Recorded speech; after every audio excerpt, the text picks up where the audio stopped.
Vous avez trouvé une recette, vous l'avez suivie à la lettre, mais le résultat est pas mangeable. Qu'est-ce qui a pu arriver? Ben, j'ai des petites nouvelles pour vous parce que les recettes sont très imparfaites.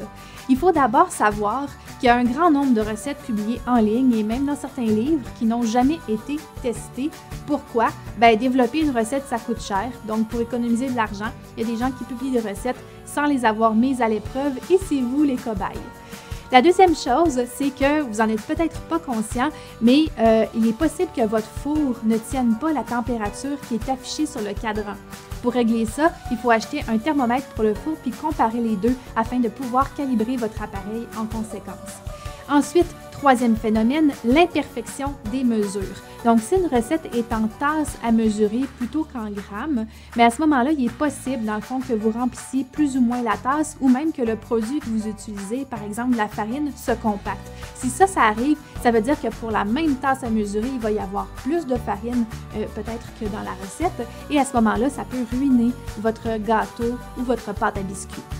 Ensuite, il y a l'imperfection, en tout cas la variabilité de la qualité des ingrédients.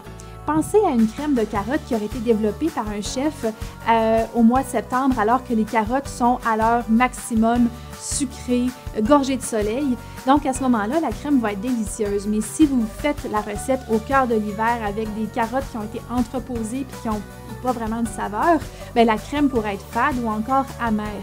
Donc, c'est un peu de la faute à ce moment-là de la qualité de l'ingrédient.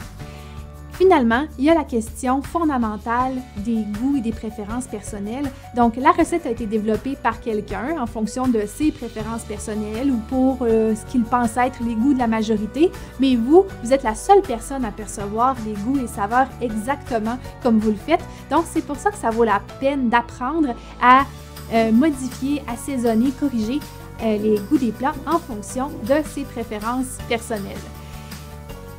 Moi, c'est Héloïse de La Touche Héloïse et je me donne la mission de vous accompagner dans vos savoirs culinaires pour vous donner plus de créativité, de confiance et de plaisir en cuisine et ce, avec ou sans recette.